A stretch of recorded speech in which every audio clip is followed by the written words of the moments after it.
Shalom semuanya. Shalom. Puji Tuhan kita dapat berkumpul di tempat yang sangat baik.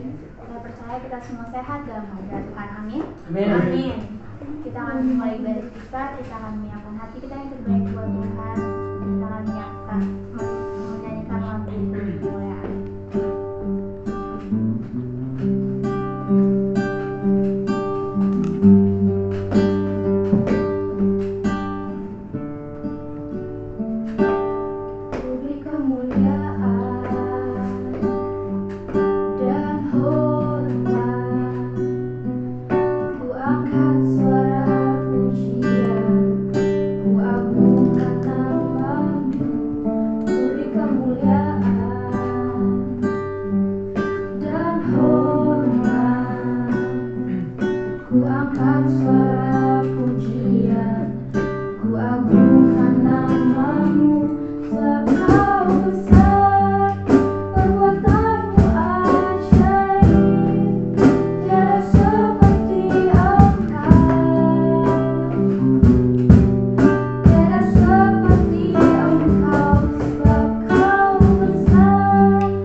Setiap pujian-pujian yang kami akan naikkan kepada Engkau, kiranya Engkau memberkati kami, Tuhan Yesus. Dan nama kita dalam berdoa, haleluya. Amin. Semuanya masih semangat memuji Tuhan, amin. Amin. Kita akan menyanyikan lagu Hari Ini Kurasa Baik.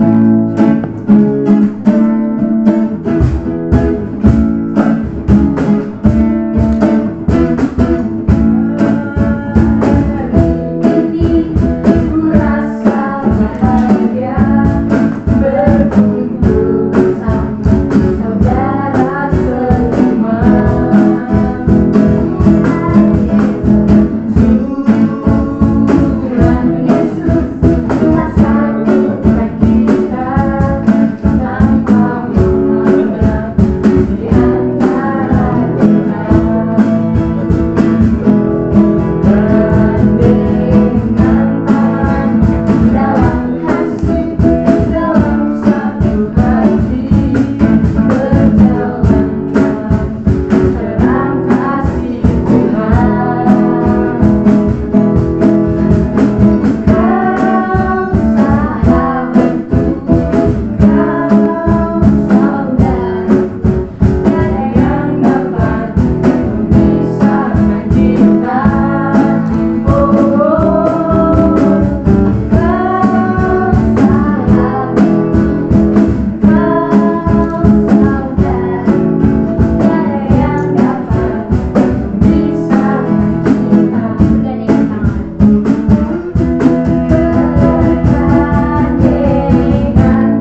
kita akan baca firman Tuhan, kita akan sama-sama merenungkan firman Tuhan. Sebelumnya mari kita sama-sama berdoa.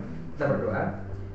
Bapa dalam surga, kami bersyukur untuk hari ini Tuhan. Terima kasih untuk kesempatanmu sepanjang hidup kami. Khususnya hari ini kami boleh bersama-sama menghadap hadirat Tuhan. Kami boleh mengangkat setiap pujian penyembahan kami. Saat ini Tuhan, kami akan membaca, kami akan merenungkan firman-Mu. Berkati dan pakai hamba-Mu yang akan menjadi saluran berkat, dan kami semua yang mendengarkan juga diberkati dari kebenaran firman-Mu. Dalam nama Tuhan Yesus kami berdoa, haleluya, amin. Mari sama-sama kita akan buka Alkitab kita dari 2 Korintus pasal 2. 2 Korintus pasal 2 ayatnya yang ke-5 sampai ayat yang ke-11. Saya akan baca untuk kita semua, saudara bisa baca di Alkitab dan juga bisa baca di HP, atau saudara bisa dengarkan ketika saya membaca. Demikian bunyi firman Tuhan. 2 Korintus pasal 2 ayat 5 sampai ayatnya ke-11. Harus diampuni orang yang bersalah. Tetapi jika ada orang yang menyebabkan kesedihan, maka bukan hatiku yang disedihkannya, melainkan hati kamu sekalian. Atau sekurang-kurangnya, supaya jangan aku melebih-lebihkan hati beberapa orang di antara kamu. Bagi orang yang demikian, sudahlah cukup teguran dari sebagian besar dari kamu, sehingga kamu sebaliknya harus mengampuni dan menghibur dia, supaya ia jangan binasa oleh kesedihan yang terlampau berat. Sebab itu aku menasihatkan kamu supaya kamu sungguh-sungguh mengasihi dia. Sebab justru itulah maksudnya aku menulis surat kepada kamu, yaitu untuk menguji kamu apakah kamu taat dalam segala sesuatu. Sebab barang siapa yang kamu ampuni kesalahannya, aku mengampuninya juga. Sebab jika aku mengampuni, seandainya ada yang harus kuampuni, maka hal itu kubuat oleh karena kamu di hadapan Kristus. Ayat 11, supaya iblis jangan beroleh keuntungan atas kita, sebab kita tahu apa maksudnya. Puji Tuhan, amin untuk firman Tuhan. Saudara, ketika kita sama-sama baca firman Tuhan, ketika kita sama-sama mau mengambil waktu, mau memberikan waktu kita sedikit untuk Tuhan, ya. Mungkin ketika kita mau saat teduh, atau ketika kita bersekutu secara pribadi dengan Tuhan, kita mau sama-sama merenungkan firman Tuhan. Apa maksud dari firman Tuhan? Hari ini kita mau belajar tentang salah satu judul dari firman Tuhan hari ini, atau perikop yang diberikan oleh LAI, Lembaga Alkitab Indonesia, yaitu harus diampuni orang yang bersalah. Ya. Seberapa besar atau seberapa bisa kita bisa mengampuni orang lain? Ya. Ketika kita melihat orang membuat kita sakit hati, orang membuat kita bersedih hati, orang membuat kita kecewa, membuat kita mungkin kita jengkel dengan orang lain, tidak suka dengan orang lain, tetapi apakah kita bisa dengan mudah mengampuni? Ya, ada satu lagu, mengampuni karena Tuhan sudah lebih dulu mengampuni. Itu yang Tuhan ajarkan. Kalau misalnya saudara, ketika banyak hal yang kita lihat di dunia, ya, iman Kristen, kekristenan dari awal hadirnya kekristenan di dunia ini, banyak sekali tantangan, ya.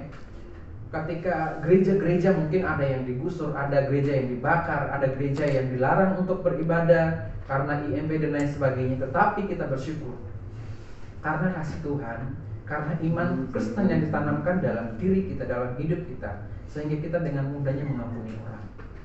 Pertanyaannya, apakah kita bisa mengampuni saudara kita ketika kita dibuat kecewa dengan orang tua kita, ketika orang tua seolah-olah membuat kita sebagai anak tiri dan lain sebagainya?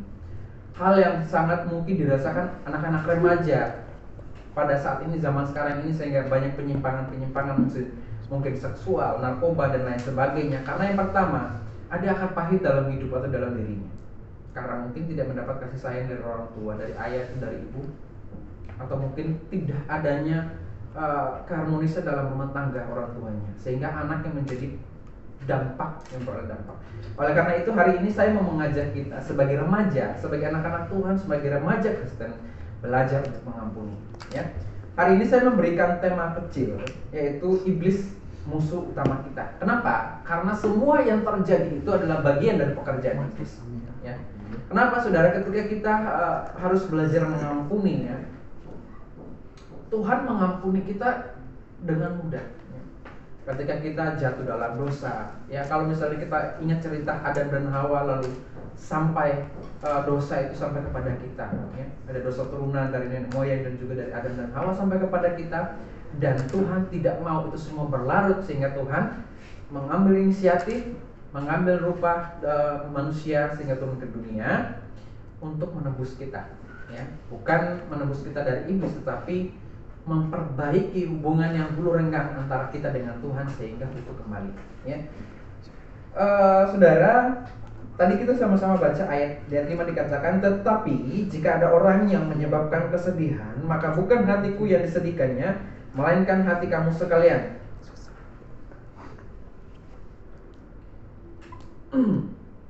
Kamu sekalian, atau sekurang-kurangnya, supaya jangan aku melebih-lebihkannya hati beberapa orang di antara kamu, ya. Kadang ketika kita sedih, ya, ketika mungkin kita kehilangan orang yang kita cintai, atau ada orang yang meninggal, orang tua, saudara, dan lain sebagainya, kita akan bersedih. Atau mungkin misalnya remaja yang kehilangan pacar, ya, diputusin pacar, asmara, segala macam, itu mungkin akan bersedih, nggak terima, susah untuk move on dan lain sebagainya. Bisa nggak kita mengampuni? Bisa nggak kita untuk melawan itu? Ya, makanya dari sini kita mau sama-sama belajar bagaimana caranya supaya kita bisa melawan, kita bisa melewati semuanya. Karena kenapa? Semua itu bisa dipakai atau dikendalikan oleh iblis. Ya, kita akan fokus di ayat yang ke-11. Ya, supaya iblis jangan beroleh keuntungan atas kita, sebab kita tahu maksudnya. Ya, perjalanan hidup orang percaya adalah perjalanan yang tidak mudah, saudara. Apalagi kita sebagai remaja Tuhan yang mungkin masih awal-awal, masih pertumbuhannya masih sangat muda. Ya, kalau misalnya kita katakan, bisa kita gambarkan seperti mungkin buah yang masih sangat muda, masih ya bisa dikatakan masih sangat muda. Orang kalau misalnya makan sesuatu sayuran bahkan yang pasti yang muda nyarinya. Jadi masih dan sangat mudah untuk diombang-ambingkan. Ya.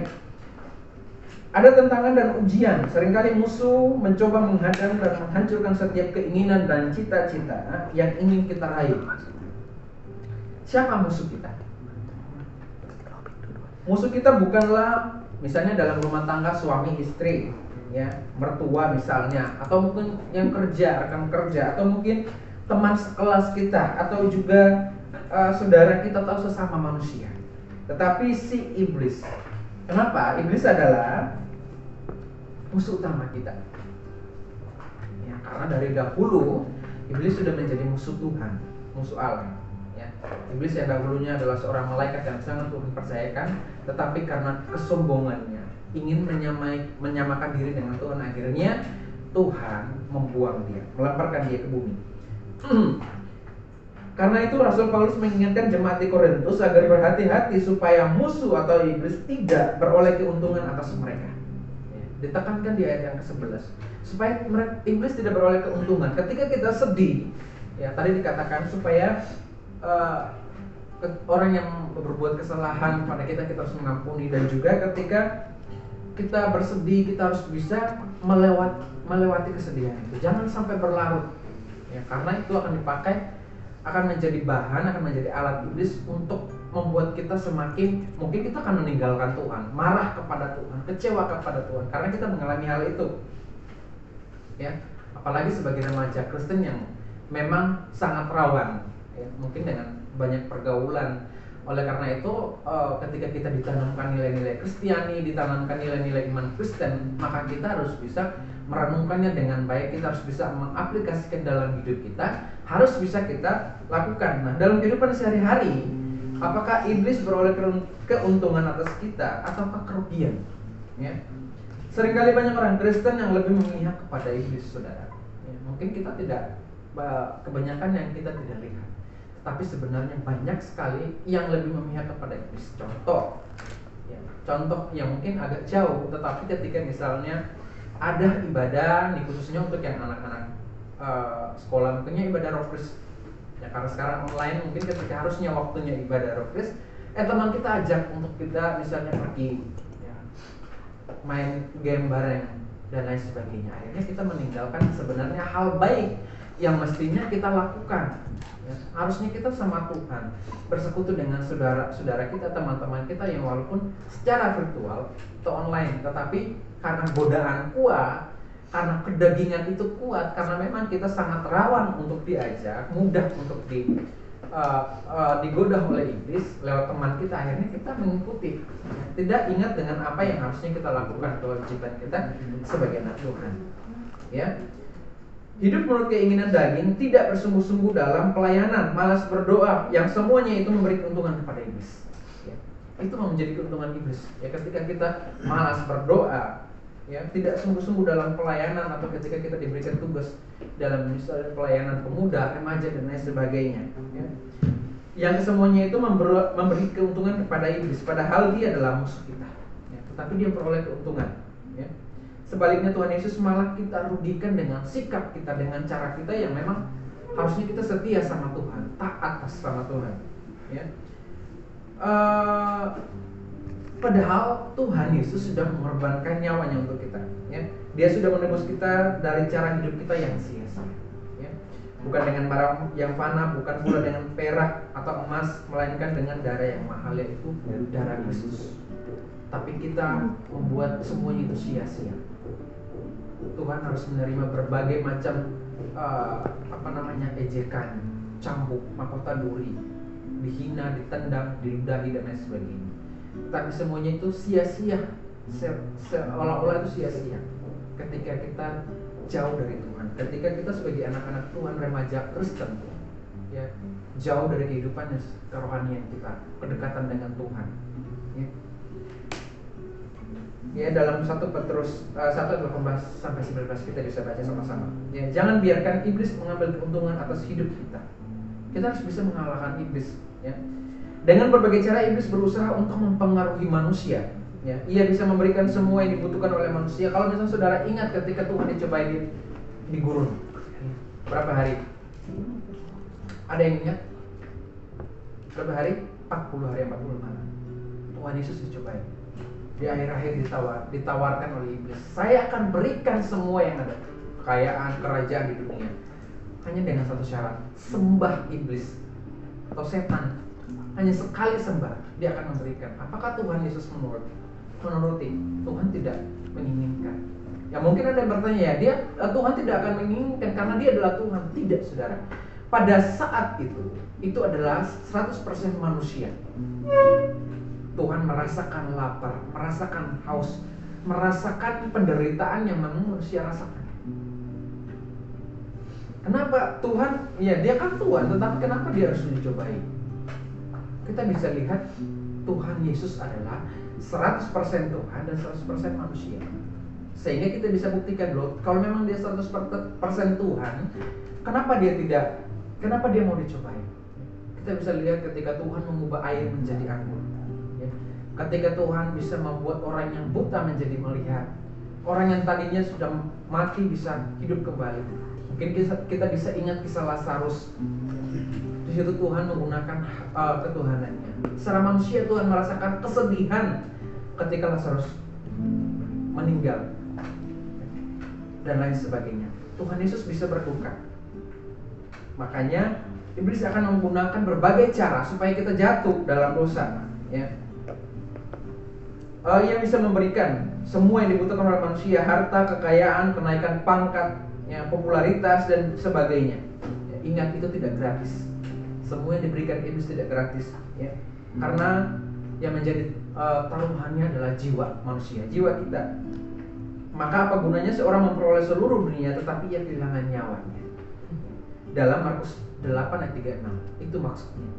Memperoleh pangkat, memperoleh kenaikan pangkat, harta, benda dan lain sebagainya, tetapi kita kehilangan jiwa. Ketika kita menuruti iblis, tunduk kepada iblis, kita memperoleh kekayaan di dunia, ya, popularitas dan lain, terkenal dan lain sebagainya, tetapi kita kehilangan nyawa kita. Nyawa kita sudah di genggaman iblis. Tetapi ketika kita dengan Tuhan, harta kita yang sesungguhnya bukan di dunia ini. Makanya ada firman Tuhan mengatakan, tetap kerjakan keselamatan. Ketika kita mengerjakan keselamatan kita, sama halnya kita sedang mengumpulkan bahan, ya, untuk membangun rumah kita di surga. Tuhan berkata, aku pergi kepada Bapa untuk menyiapkan tempat tinggal. Untuk siapa? Untuk kita. Kita sebagai orang-orang percaya, anak-anak Tuhan, ya. Jadi tidak ada sesuatu pun yang baik dalam diri iblis. Iblis sangat membenci manusia dan selalu mencari orang-orang yang dapat ditelannya. Ya, kita bisa baca dalam 1 Petrus 5 ayat 8. Iblis juga berusaha menabur hal-hal yang negatif kepada semua orang. Ketakutan, kebencian, kepahitan, ya, kekhawatiran, dan lain-lain, sehingga kita tidak lagi percayakan kuasa Tuhan. Oleh orang yang sudah tertelan iblis tidak akan merasa bersalah atau menyesal lagi jika ia melakukan perbuatan yang tidak berkenan kepada Tuhan. Kita bisa bedakan orang yang setia sama Tuhan, orang yang hidupnya ada Roh Kudus. Ketika orang itu berbuat salah, ketika orang itu berbuat dosa, dia akan merasa saya sedang berbuat dosa. Apa yang saya lakukan itu adalah salah. Akhirnya dia buru-buru minta maaf sama Tuhan, minta pengampunan. Itu tandanya itu masih ada Roh Kudus. Tetapi ketika orang melakukan kesalahan, melakukan dosa berulang-ulang kali, tetapi tidak merasakan bahwa yang dilakukan itu salah, tidak ada Roh Kudus. Kita bisa tahu orang itu tidak ada Roh Kudus. Kita bisa membedakan orang Kristen dan orang percaya. Orang Kristen belum tentu orang percaya, saudara, tetapi orang percaya sudah tentu orang Kristen. Karena orang Kristen belum tentu percaya sama Tuhan. Kita bisa lihat Nikodemus. Dia seorang ahli Taurat. Tapi karena dia belum lahir baru, belum mengakui Tuhan Yesus sebagai Tuhan secara pribadi, dia tidak dikatakan sebagai orang percaya. Makanya Tuhan bilang, kamu harus lahir kembali. Ya, tetapi karena dia paham, bertanya panjang lebar kepada Tuhan. Tapi ya puji Tuhan, Nikodemus juga lahir kembali. Makanya kita juga harus bisa lahir kembali, artinya hidup yang baru. Ketika kita dibaptis adalah tanda bahwa kita lahir kembali, lahir baru. Jadi orang yang sudah tertelan iblis tidak akan merasa bersalah atau menyesal lagi jika ia melakukan perbuatan yang tidak berkenan kepada Tuhan. Berbuat dosa menjadi hal yang biasa. Ya. Ini pertanda bahwa pikiran orang itu sudah dibutakan oleh si iblis dan iblis telah diuntungkan dalam hal ini. Ya, jadi bagaimana supaya kita terhindar? Bagaimana supaya iblis, si musuh, iblis adalah sebagai musuh kita bisa lawan? Jangan lupa untuk menggunakan senjata-senjata Allah. Beberapa waktu yang lalu dalam khotbah saya yang pertama saya katakan bahwa apa saja senjata Allah, perlengkapan senjata-senjata Allah, ketopan keselamatan, ya. Ada tombak, ada tameng, berbaju sirakan kebenaran dan lain sebagainya. Itu adalah senjata Allah. Kita bisa menangkis serangan dari iblis. Ketika kita bersedih, iblis akan terus di situ. Ketika kita tidak percaya sama Tuhan, iblis akan memberikan kekhawatiran, tidak percaya diri, khawatir, takut dan lain sebagainya. Itu adalah pekerjaan iblis. Tetapi orang yang percaya Tuhan, dia tidak akan mudah untuk takut. Walaupun dia bersedih, tidak akan berlarut. Walaupun kehilangan, tidak akan merasa kehilangan karena dia percaya. Orang yang mungkin telah dipanggil Tuhan sekarang bersama-sama dengan Tuhan. Tinggal kita tunggu waktunya kapan kita akan bersama dengan Tuhan. Oleh karena itu sebagai remaja Kristen belajar untuk mengampuni. Ampuni orang tua kita, saudara kita, teman kita, ampuni diri kita sendiri. Supaya apa? Supaya Tuhan juga mengampuni kita. Jadi Tuhan mengatakan dalam doa Bapa kami, ampunilah kami, sebab kami juga mengampuni orang bersalah kepada kami. Amin untuk firman Tuhan.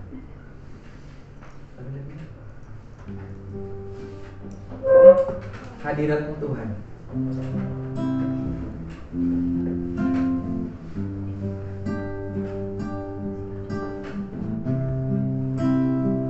Kita akan sama-sama merenungkan kebenaran firman Tuhan. Kita akan sama-sama mengangkat pujian dari hatinya saja. Hadirat-Mu Tuhan.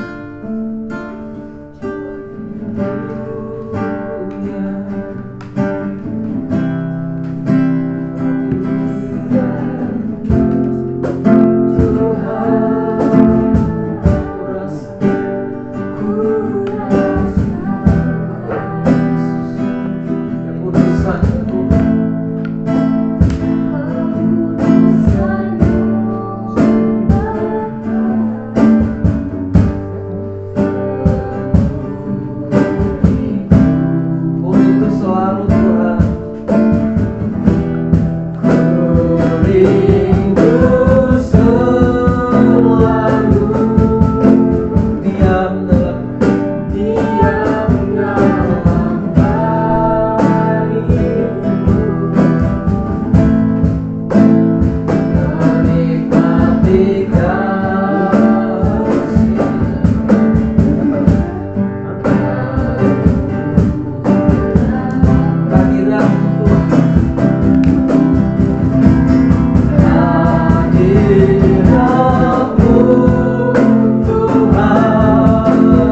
siapapun yang membuat kita kecewa,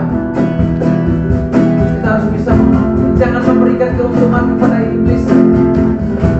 Iblis akan membuat kita khawatir, akan mengambil kesempatan dalam setiap kesedihan kita, dalam setiap kekecewaan kita, akan membuat kita lepas dari genggaman Tuhan, jauh dari hadirat Tuhan. Mari sama-sama kita selalu berada dalam hadirat Tuhan. Tuhan mengajarkan kita untuk mengampuni orang lain. Tuhan menginginkan kita untuk kita melepaskan pengampunan. Terima kasih Yesus. Ku rasakan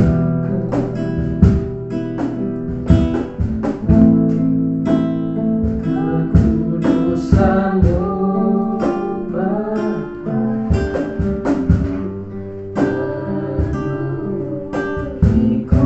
Ku rindu selalu Tuhan. Ku rindu selalu diam dalam baik-Mu, menikmati kasih.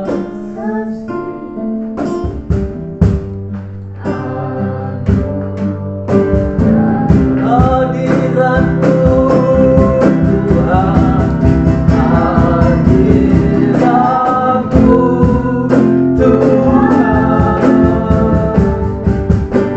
ku rasakan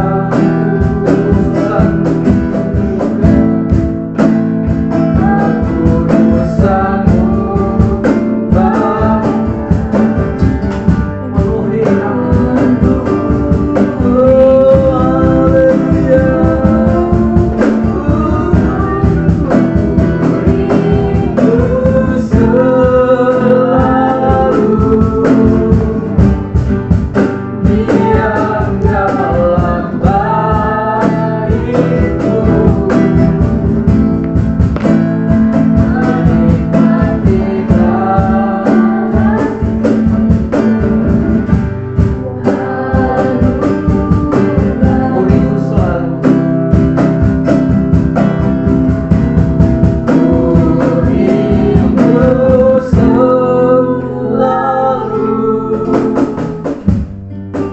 Diam dalam baik-Mu,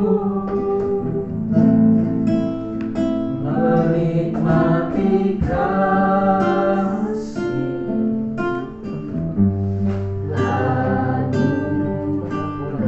Sekali lagi ku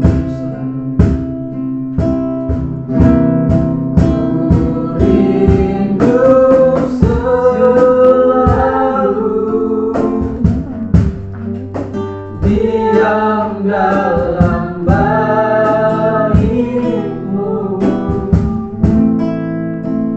menikmati kasih.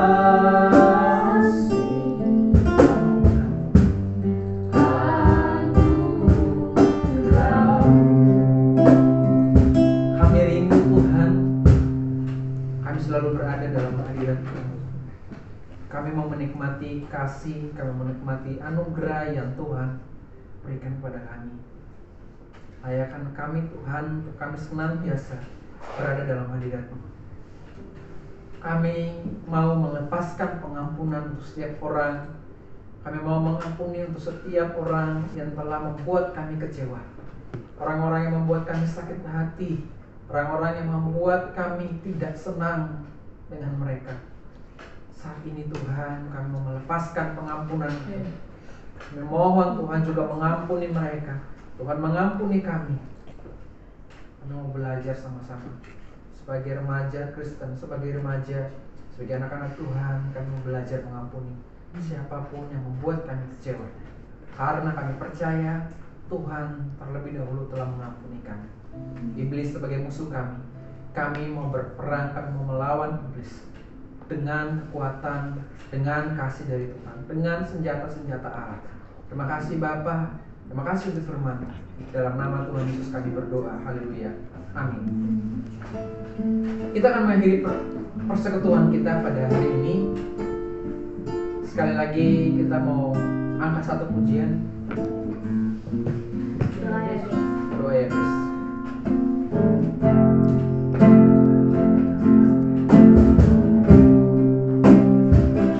Kiranya Kau memberkati aku berlimpah-limpah dan memperluas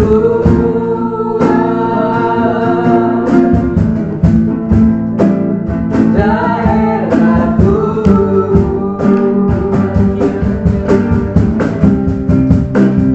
Dan kiranya tanganmu menyertai aku, melindungi aku. daripada malapetaka sehingga kesakitan tidak menimpa aku. Kita akan mengakhiri persekutuan kita sekali lagi berdoa. Mari kita berdoa. Allah Abraham, Allah Ishak, Allah Yakub, Allah yang kami kenal, kami sembah dan kami sapa dalam Tuhan kami Yesus Kristus. Bersyukur untuk penyertaan Tuhan, penyertaan Roh Kudus dalam hidup kami dan sepanjang persekutuan kami dari awal pertengahan sampai akhirnya.